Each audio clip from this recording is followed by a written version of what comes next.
who the hell knows with these things? It seems like there's no real rhyme or reason. But if there ever was a case for an appeal, he's got it. He 100% has it. He's also, unfortunately, probably been robbed of millions of dollars, because if he wins that fight, the rematch is even bigger. Now, to his point, understands why the New York State Athletic Commission did not want to overturn the results. Basically, they're saying that rounds 10, 11, and 12, they don't know how Gervonta Davis and even Lamont Roach would have adjusted to their fighting strategies and all that if a knockdown had been scored. Obviously, that changes the trajectory of the fight. Gervonta Davis, the ring against Lamont Roach, expecting another dominant performance. But instead, he walked away with more controversy than victory. Since the fight, he has faced significant backlash, with fans arguing he should have lost. And with the legal troubles surrounding him, there's a real possibility he may soon step away from the sport. They upheld the draw, but they said the referee should have counted as a knockdown. So they said it was a knockdown, but they wasn't going to change the decision. Yeah, this turn of events isn't entirely unexpected. Gervonta Davis already predicted that 2025 would be his final year in boxing.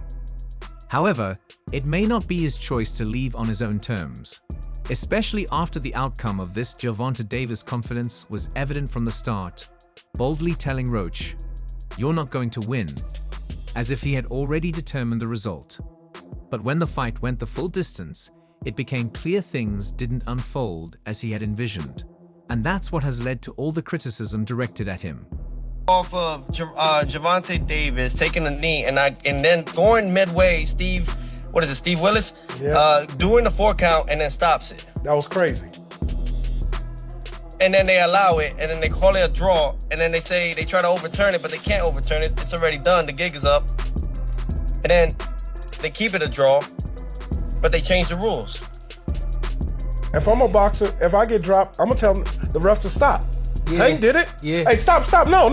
Yeah, you got to finish that count. Yeah.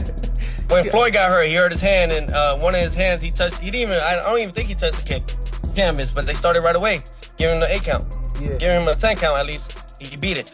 But this is my problem with today's sport of boxing, is that everyone's changing their sanctioning rules, and they make them, and they create them. The judges ruled the fighter. Gervonta Davis might have been content to leave it at that. Roach's team quickly had other plans. They immediately pushed for the result to be overturned, claiming their fighter had done enough to win. However, after a thorough review, the commission decided to uphold Gervonta Davis. That should have been the end of it, but Roach's camp wasn't ready to let it slide. Instead, they shifted focus to a new argument that could have serious repercussions. Gervonta Davis midway through the fight. Gervonta Davis, something that raised eyebrows among fans, analysts, and now the commission. After taking a knee, he called for a towel, effectively signaling for a timeout. This move isn't allowed in boxing, as the rules are clearly stated and explained to fighters before the fight. Back in. Don't throw anything into the ring. You need my attention for anything, go through the inspectors. Okay. Just another fight. Just another fight. No need to get too deep about it. All right, just another fight. All right, been here before, know what it's all about. So, a punch, a quit, and a way back in. Nothing should be thrown into the ring. If you need my attention, it has to go through the inspectors. Okay, just another fight, nothing more, nothing less. No need to overanalyze it. I've been here before, and I'll see you in the ring. In boxing, there are no timeouts, no breaks to catch your breath.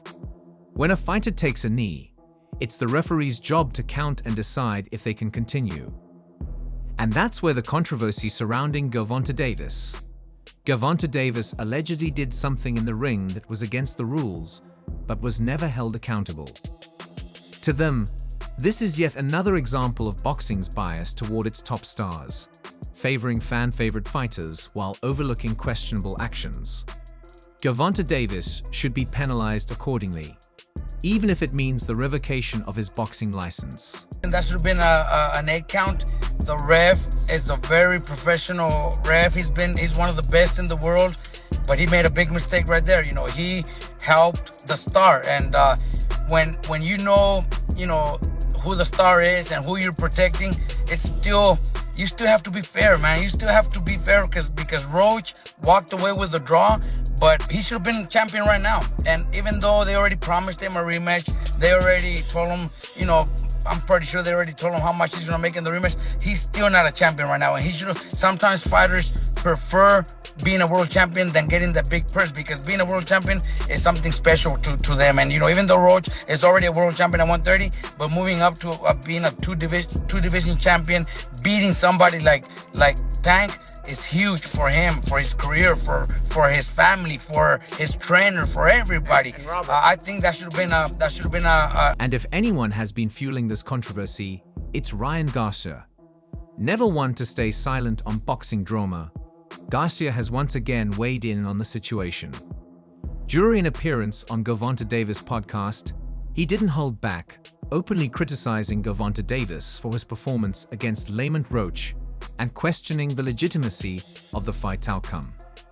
Gervonta Davis, he always does, gave away Gervonta Davis. Lamont always had an answer for everything. Gervonta Davis even tried to pick up the pace. Roach responded, and I felt like he boxed perfectly. For Garcia, the issue goes beyond the scorecards. He believes the real Gervonta Davis aggression, arguing that Roach had him figured out.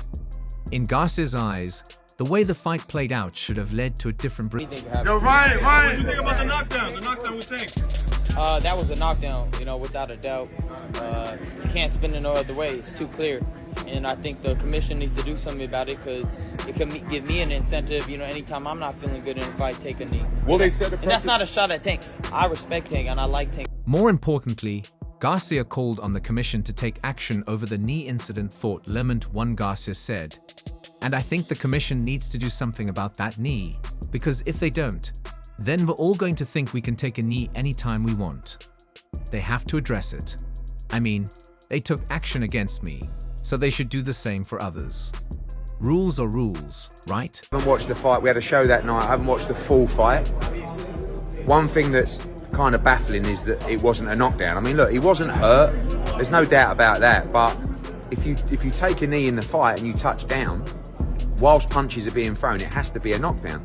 I've heard some people saying, oh, that, you know, he should be disqualified. He went back to the corner. I don't buy that, to be honest with you. I mean, I think that's a warning. But it's a bit of a bizarre situation. For me, like, there was a lot of people in boxing that were saying that this is a really tough fight. Like, Lamont Roach is a serious fighter. I said it might not be the biggest profile fight, but it's actually quite a tough fight. And Shakur said to me, like, even the day before, I'm telling you, he's going to have big trouble tomorrow night. And I just... As the controversy continued to grow, Lamont Roach Jr. also spoke out. Appearing on Gervonta Davis' podcast, he defended Davis's skills while making sure to emphasize that the fight had been a real challenge for both men. I definitely want people to know that he was on his game that night, Roach said. How are you, boss? Man, it's nice to meet you, man. You working hard, huh? How you get that power, bruh? Where that power come from? God given? I knew it. I knew it. God bless you, man. Trying to shake your hand. Yes, sir. Go, man. Just because he didn't live up to expectations doesn't mean he fought a bad fight. People are saying he's trash now and overrated, but he's a good fighter. While Roach's comments seemed like a show of respect, there was an underlying message. He wanted the world to recognize that he had faced the best version of Tank. If the narrative shifted to Davis